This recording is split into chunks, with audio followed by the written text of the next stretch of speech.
At dahil sobra yung nabili nating Chinese cabbage mula sa Baguio, ay naisip ko na lang na gawin itong kimchi. So tara, samahan niyo ako kung paano niyo ito gawin.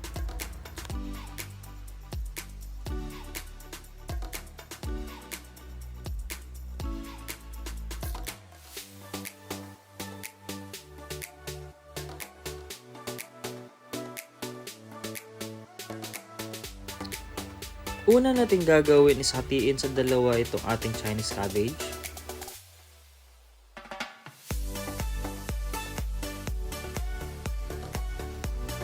Tapos lalagyan lang natin ng konting hiwa dito sa bandang baba.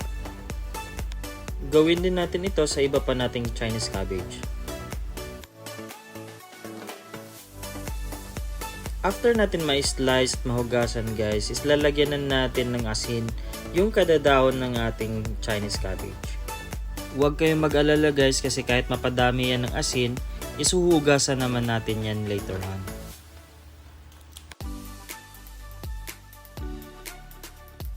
So habang nakababad pa yung ating Chinese cabbage sa asin, is gawin na muna natin yung ating iba pang gulay.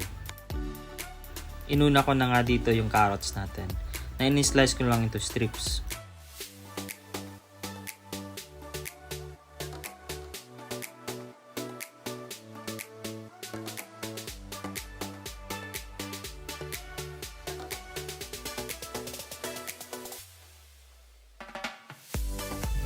Ito na pala yung mga na-slice natin.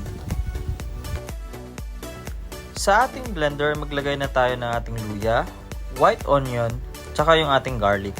I-blend lang natin ito hanggang sa makuha natin yung ganitong consistency. Ito na pala yung ating Chinese cabbage. So medyo malambot na siya, so baliktarin pa rin natin siya every 30 minutes guys, hanggang sa mga 4 na beses siguro. So kung mapapansin nyo is marami na siyang tubig, so ito yung asin na kanina na ating inilagay. So habang nakababad pa rin yung ating Chinese cabbage sa asin, is gawin na muna natin yung ating porridge. Naglagay lang ako ng 2 tablespoon of flour sa 1 bowl ng tubig. Tapos papakuluan lang natin ito sa medium to low heat lang. Once okay na yung ating consistency ng porridge guys, is magdagdag na tayo ng 3 teaspoon ng brown sugar.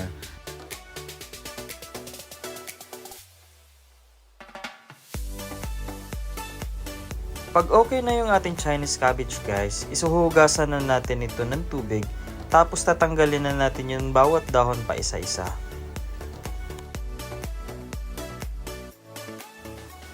Sa isang malaki at malinis na lagayan, ay gawin na natin yung ating kimchi paste.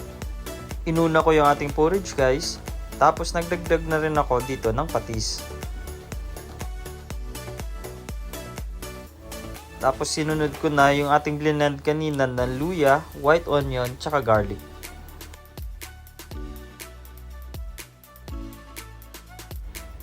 Isinunod ko na rin dito yung ating chili powder.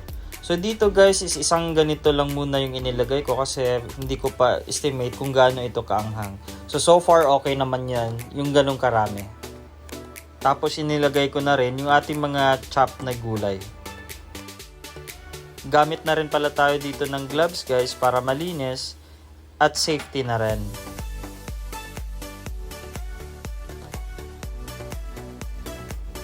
Once mahalo nyo na ng maigi guys is ganito na yung kanyang itsura.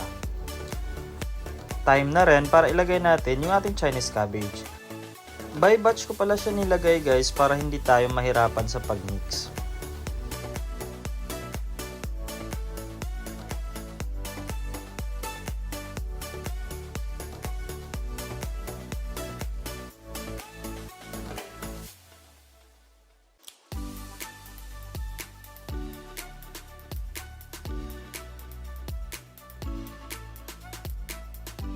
And once mahalo na natin ng maigi, ay ganito na ang kanya magiging itsura.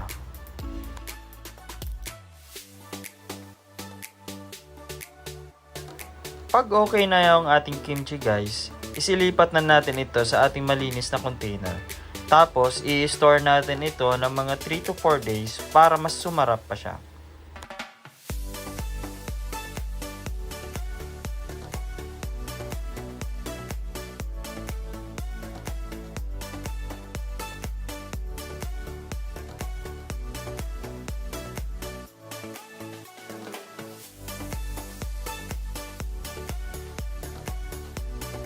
Ito na pala yung ating finished product guys. So meron tayong isang rectangle na tub, tapos dalawang bilog sa dami ng ating minix kanina.